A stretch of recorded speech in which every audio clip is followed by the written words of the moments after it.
नमस्कार, शिवदीप स्किल एजुकेसनमा तपाईलाई हार्दिक स्वागत छ। आजको क्लासमा हामीहरू नयाँ पाठ्यक्रम 2079 अनुसार कक्षा 9 को विज्ञान तथा प्रविधि विषयको एकाइ 9 ऊर्जा इनर्जी पाठको अभ्यासको दोस्रो खण्ड सल्भ गर्नेछौँ। यस खण्ड अन्तर्गत हामीले प्रश्न नम्बर 4 मा रहेका विभिन्न प्रश्नहरूका उत्तरहरू छलफल गर्नेछौँ। सुरु गरौँ आजको क्लास। प्रश्न नम्बर 4 मा भनेको छ तलका प्रश्नको उत्तर लेख्नुहोस्। प्रश्न क, उदाहरणसहित ऊर्जालाई परिभाषित गर्नुहोस्।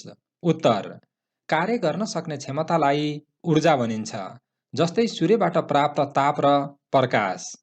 प्रश्न ख, प्रश्न खमा भनेको छ थर्मोन्युक्लियर फ्युजन भनेको के हो?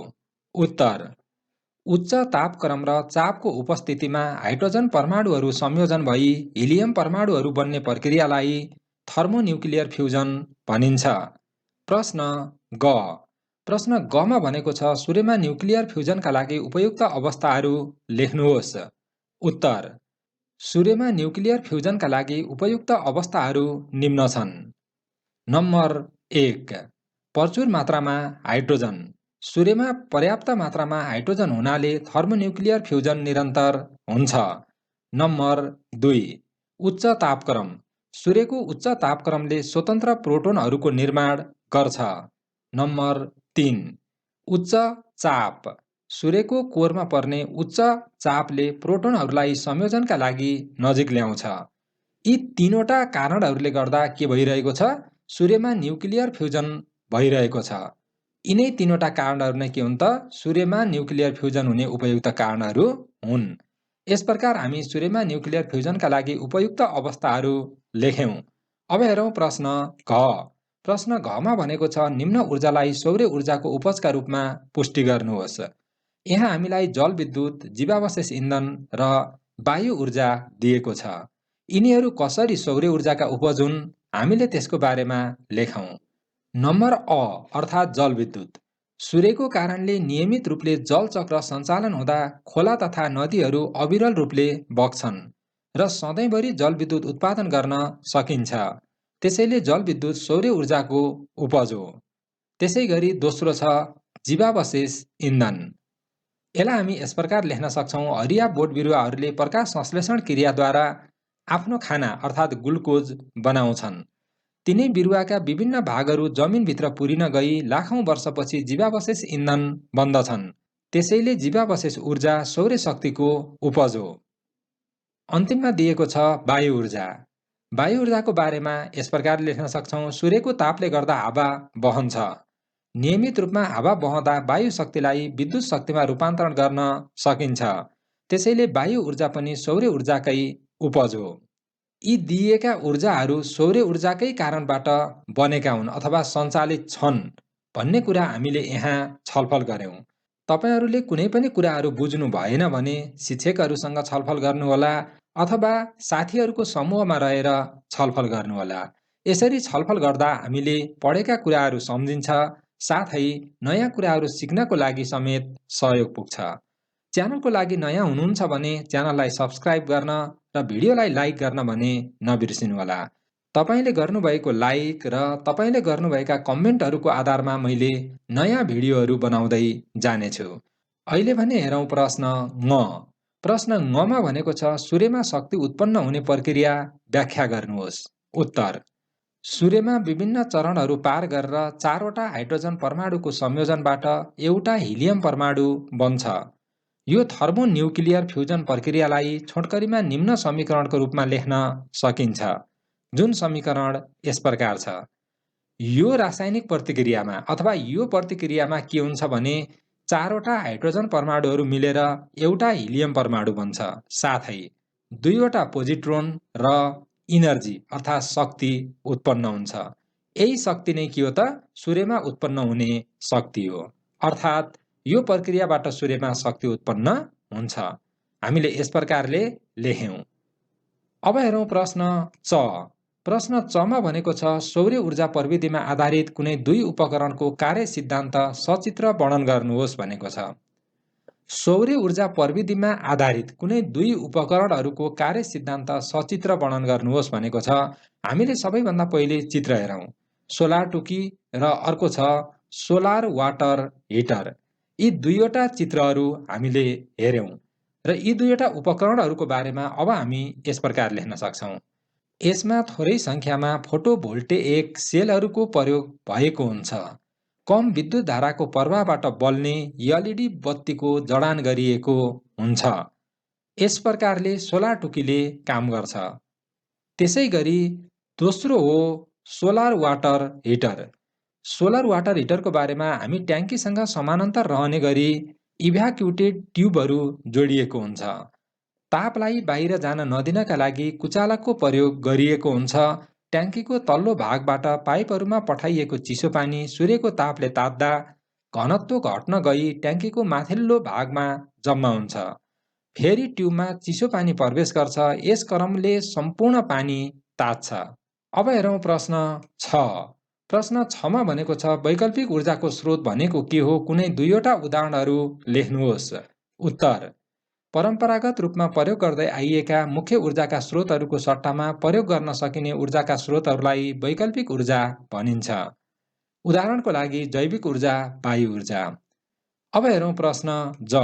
प्रश्न ज मा भनेको छ चित्रमा देखाइएका उपकरणहरू पहिचान गरी तिनको कार्य सिद्धान्त लेख्नुहोस्। यहाँ हामीलाई 3वटा उपकरणहरू दिएको छ। यी उपकरणहरू सर्वप्रथम हामीले चिन्न जरुरी छ। पहिलो हो सोलर ड्रायर, दोस्रो हो सोलर कुकर र तेस्रो हो सडक बत्ती। यी तीनवटाको बारेमा हामी यस प्रकार लेख्न सक्छौं। पहिलो छ सोलर ड्रायर।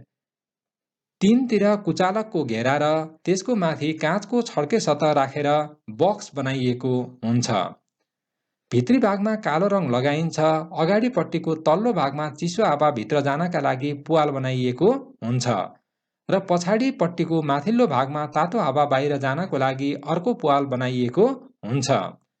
सोलर ड्रायरमा सुकाउँदा समयको बचत हुन्छ, साथै वस्तु सफा र सुरक्षित रहन्छ। यस प्रकार हामी सोलर ड्रायरको बारेमा लेख्यौं। अब नम्बर 2 मा दिएको छ सोलर कुकर। यसमा ठूलो चिल्लो वक्राकार सतह भएको कन्केभ ऐनाको प्रयोग गरिएको हुन्छ। उक्त सतहबाट ताप केन्द्रित हुने स्थानमा भाँडोलाई राखिन्छ। बढी मात्रामा ताप अवशेषित होस् भनेर भाँडोका बाहिरी सतहहरू कालो बनाइएको हुन्छ। र अन्तिममा छ सोलर स्ट्रिट बत्ती। यसमा सोलर प्यानल, ब्याट्री, एलइडी बत्ती र कन्ट्रोलर गरी मुख्य 4वटा अवयवहरू रहेका हुन्छन्। कन्ट्रोलरमा जडित इलेक्ट्रोनिक उपकरणले दिउँसोको समयमा सोलर प्यानलबाट आउने विद्युतलाई अथवा विद्युतबाट ब्याट्री चार्ज गर्छ र साँझ पर्दा अटोमेटिक रूपमा बत्ती बल्छ। यस प्रकार सोलर स्ट्रिट बत्तीहरूले काम गरिरहेका हुन्छन्। प्रश्न झ। प्रश्न झ मा भनेको छ जैविक ऊर्जा भनेको के हो? उत्तर: वनस्पतिका विभिन्न भागहरू तथा जनावरको मलमूत्र आदिबाट प्राप्त गरिने ऊर्जालाई जैविक ऊर्जा भनिन्छ। प्रश्न य। प्रश्न य मा भनेको छ जैविक इन्धनका 4वटा उदाहरण लेख्नुहोस्। जैविक इन्धनका 4वटा उदाहरण भनेको छ। उत्तर: जैविक इन्धनका 4वटा उदाहरण यस प्रकार छन्: दाउरा, गुइठा, छुवाली, भुस। प्रश्न ट। ब्रिकेटको प्रयोग के लागि गरिन्छ? यसका 2वटा फाइदा लेख्नुहोस्। उत्तर: जाडोयाममा कोठा तताउन, खाना पकाउन, पानी तताउन, सुत्केरी मैलालाई आगो ताप्न, बच्चा सेक्न, तरकारी, च्याउ, ऊन आदि सुकाउन, कुखुरा फर्ममा चल्लालाई ताप दिन आदि कार्यमा ब्रिकेटको प्रयोग गरिन्छ। यो भयो ब्रिकेटको प्रयोग। यसका 2वटा फाइदा लेख्नुहोस् भनेको छ। ब्रिकेटका 2 फाइदाहरू यस प्रकार छन्। नम्बर 1, यसलाई बाल्दा धुवाँ कम आउने भएकोले वायु प्रदूषणमा कमी आउँछ। नम्बर 2, दाउराको प्रयोग घट्न गई वनजङ्गल संरक्षणमा सहयोग पुग्छ। यस प्रकार हामी ब्रिकेटका 2वटा फाइदाहरू पनि लेख्यौं। प्रश्न ठ। प्रश्न ठ मा भनेको छ बायोग्यास कसरी उत्पादन गरिन्छ? बायोग्यास प्लान्ट निर्माण देखाउने चित्रसहित वर्णन गर्नुहोस् भनेको छ। उत्तर: बायोग्यास प्लान्टमा मिक्सिङ ट्याङ्क, डोम र आउटलेट चेम्बर गरी प्रमुख रूपमा 3वटा भागहरू हुन्छन्। पंखाको सहायताले मिक्सिङ ट्याङ्कमा गोबर वा प्राङ्गारिक पदार्थ र पानीको मिश्रणको लेदो तयार पारिन्छ। इनलेट पाइपबाट उक्त लेदोलाई डाइजेस्टरमा पठाइन्छ। अक्सिजनको अभावमा डाइजेस्टरमा गोबर वा प्राङ्गारिक पदार्थ विच्छेदन भई बायोग्यास उत्पन्न हुन्छ र डोममा जम्मा हुन्छ। आउटलेट पाइपमा जडान गरिएको भल्भ खोलेर जम्मा भएको ग्यासलाई पाइप मार्फत प्रसारण गरी प्रयोग गर्न सकिन्छ। यस प्रकारले हामीले लेख्यौँ। तपाईहरूले आफ्नो तरिकाले पनि लेख्न सक्नुहुन्छ अथवा यही प्रकारले पनि लेख्न सक्नुहुन्छ। अब हेरौँ प्रश्न ड। प्रश्न डमा भनेको छ ऊर्जाको स्रोतको रूपमा बायोग्यास प्रयोगका दुईवटा फाइदा लेख्नुहोस्। ऊर्जाको स्रोतका रूपमा बायोग्यास प्रयोगका दुईवटा फाइदाहरू निम्न छन्। नम्बर 1 मा प्लान्ट निर्माणमा केही बढी लगानी गर्नु परे तापनि दीर्घकालीन रूपमा निशुल्क रूपमा ऊर्जा प्राप्त हुन्छ। त्यसैगरी नम्बर 2 मा लेख्न सक्छौँ यसबाट बिजुली बत्ती पनि बाल्न सकिन्छ। प्रश्न ढ। प्रश्न ढमा भनेको छ तपाईको वरिपरि मानिसले प्रयोग गर्ने वैकल्पिक ऊर्जाका कुनै दुईवटा ऊर्जा स्रोतबारे लेख्नुहोस्। उत्तर: हाम्रो वरिपरि मानिसले प्रयोग गर्ने वैकल्पिक ऊर्जाका कुनै दुईवटा ऊर्जा स्रोतहरू जैविक ऊर्जा, सौर्य ऊर्जा। यस प्रकार हामीले प्रश्न ढको उत्तर लेख्यौं। अब हेरौँ आजको लागि अन्तिम प्रश्न अर्थात् प्रश्न अण। प्रश्न अणमा भनेको छ नेपालमा वैकल्पिक ऊर्जाका स्रोतहरू विकासको सम्भावना शीर्षकमा निबन्ध लेख्नुहोस्। प्रश्न अणको उत्तर तपाईँ विद्यार्थीहरूले लेख्नु भए हुन्छ। तपाईहरूले आफ्नो आवश्यकता अनुसार लेख्नुहोला। यहाँ मैले एउटा मोडेल लेखिदिएको छु। सबैभन्दा पहिले निबन्ध लेख्नको लागि के गर्ने? शीर्षक राख्ने। नेपालमा वैकल्पिक ऊर्जाका स्रोतहरू विकासको सम्भावना। हामीले के गर्यौं त निबन्धको शीर्षक लेख्यौं। अब निबन्ध लेखौं। निबन्ध अलि लामो लेखेको छु मैले 3 पेज जति। अब त्यसलाई यहाँ यस प्रकार हामी हेर्न सक्छौं। नेपालको विभिन्न स्थानमा फरक फरक स्रोतबाट ऊर्जाको आपूर्ति हुँदै आएको छ। ग्रामीण क्षेत्रमा जैविक ऊर्जाको उपयोग बढी हुन्छ। शहरी क्षेत्रमा पेट्रोलियम पदार्थ, जलविद्युत र कोइलाको बढी प्रयोग हुन्छ। नेपालमा जीवावशेष ऊर्जाका प्राकृतिक भण्डार फेला परेका छैनन्। नेपालले प्रयोग गर्ने ऊर्जाको अधिकांश भाग विदेशबाट आयात गर्ने गरेको छ। पेट्रोलियम पदार्थ र कोइलाको बढ्दो प्रयोगले नेपाल एकातिर हावापानी परिवर्तनको जटिल असरसँग जुधिरहेको छ, अर्कोतिर व्यापार घाटा बढिरहेको छ र अर्थतन्त्रमा चुनौती थपिएको छ। यस सन्दर्भमा वैकल्पिक ऊर्जाको विकास र प्रयोग अत्यन्तै सान्दर्भिक बनेको छ। न्युक्लियर ऊर्जाको समेत उपयोग गरेर धनी देशहरू हजारौं मेगावाट विद्युत उत्पादन गरिरहेका छन्। नेपालको लागि वर्तमानमा त्यो क्षमता बाहिरको कुरा हो। यद्यपि भविष्यमा राजनैतिक अस्थिरता, सुशासन, बलियो अर्थतन्त्र, सक्षम जनशक्ति र नेतृत्वमा इच्छा शक्ति भएमा न्युक्लियर ऊर्जा सम्भावना हुन सक्छ। हाम्रो जस्तो भूपरिवेष्टित देशको लागि ज्वारभाटा ऊर्जा सम्भव छैन। जियोथर्मल ऊर्जा विकास गर्नै नसकिने भन्ने त होइन। यद्यपि वर्तमान समयमा यो पनि अलि परको विषय हो। त्यसैले अहिलेलाई सौर्य ऊर्जा, जल ऊर्जा, वायु ऊर्जा र जैविक ऊर्जा हाम्रो सामर्थ्यभित्रका कुरा हुन्। विगतमा नेपालले चर्को लोड सेडिङ बेहोरिसकेको छ। नयाँ जलविद्युत परियोजना निर्माण सम्पन्न भएको र विद्युत चुहावट रोक्न सफल भएकोले हाल लोड सेडिङको समस्या सानो स्तरमा छ। यद्यपि उद्योगहरूले विद्युतको अभाव अझैसम्म झेल्नु परिरहेको छ। ठूलो मात्रामा जलविद्युत विकास गर्न सकेमा त्यसले ऊर्जा सङ्कट आउन दिने छैन, साथै देश विकासको लागि ठूलो मद्दत गर्नेछ। त्यसैले देशमा ठूला ठूला जलविद्युत परियोजना सञ्चालन गर्नु आजको अनिवार्य आवश्यकता हो। शहरी क्षेत्रमा प्राय विद्युत आपूर्ति नियमित हुने गरेको छ। यद्यपि ग्रामीण क्षेत्रमा ससानो हावाहुरीले पनि धेरै दिन विद्युतीय आपूर्तिमा अवरोध हुने गरेको छ। त्यसैले ग्रामीण क्षेत्रमा खेर गइरहेका सयौं खोलानालाको सदुपयोग गरेर लघु जलविद्युत आयोजना विकास गर्न सकेमा त्यसले ग्रामीण क्षेत्रमा स्थायी रूपमा ऊर्जा सङ्कट अन्त्य गर्न मद्दत गर्नेछ। त्यस्ता आयोजनाहरूलाई वैकल्पिक ऊर्जा विकासको एक भरपर्दो उदाहरणका रूपमा लिन सकिन्छ।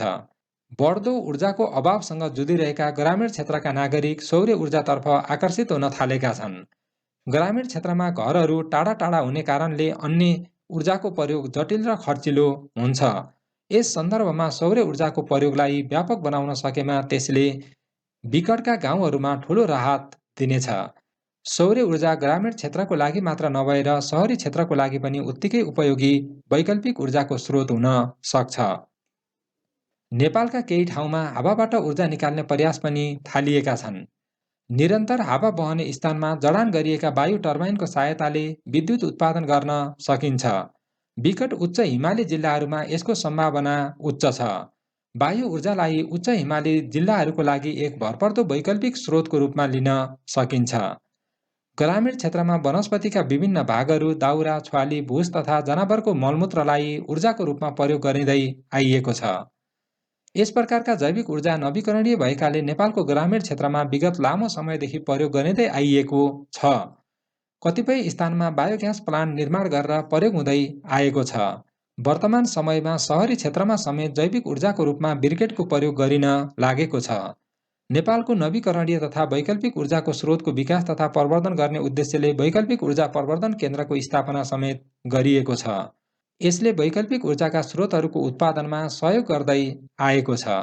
यसरी वैकल्पिक ऊर्जाको विकास र प्रयोग बढाउन सकेमा खनिज इन्धनको आयात र खपत घट्छ, व्यापार घाटा घट्छ, विदेशी मुद्राको सञ्चिति बढ्छ, अर्थतन्त्र राम्रो हुन्छ, जलविद्युत परिवर्तनका असर कम गर्न सकिन्छ, ऊर्जा सङ्कट आउन पाउँदैन, समृद्ध नेपाल सुखी नेपालीको लक्ष्य पूरा गर्न सकिन्छ। त्यसैले वैकल्पिक ऊर्जाको विकास र प्रयोग आजको आवश्यकता हो, यो हाम्रो प्राथमिकता पनि हो। यस प्रकार हामीले निबन्ध लेख्यौं। तपाईहरूले पनि यस्तै प्रकारले निबन्ध लेख्न सक्नुहुन्छ अथवा यही निबन्धलाई मिलाएर पनि लेख्न सक्नुहुन्छ। सामान्यतया निबन्ध लेख्दा हामीले नेपाली विषयमा लेख्यौं भने करिब 300 शब्दहरूको लेखिन्छ। यो पनि झन्डै 400 शब्दभन्दा कमको निबन्ध छ। तपाईहरूले यसबाट केही कुरा सिक्नु हुनेछ भनेर यहाँ अलि लामो खालको निबन्ध राखिएको हो। यस्तै प्रकारको निबन्धहरू तपाईलाई नेपाली विषयमा समेत सोध्न सक्नेछ। त्यसैले यो प्रकारका निबन्धहरूको बारेमा जान्दै गर्नुहोला अथवा तपाईहरूले यो कुरालाई जान्नुहोला। यस प्रकार हामी नयाँ पाठ्यक्रम 2079 अनुसार कक्षा 9 को विज्ञान तथा प्रविधि विषयको एकाइ 9 ऊर्जा पाठको दोस्रो खण्ड अन्तर्गतका प्रश्नहरूको उत्तर सल्भ गरेका छौं। पक्कै पनि यो क्लास तपाईहरूलाई उपयोगी लाग्यो भन्ने विश्वास छ। लाइक गर्न र च्यानललाई सब्स्क्राइब गर्न नबिर्सिनुहोला। साथै तपाईहरूलाई कुनै पनि समस्याहरू छन् भने तल कमेन्ट गरेर सोध्नुहोला अथवा भिडियो कस्तो लाग्छ प्रतिक्रिया दिनुहोला। अहिलेको लागि भने तपाईको दिन शुभ रहोस्। धन्यवाद। अर्को भिडियोमा तपाईसँग भेट हुनेछ।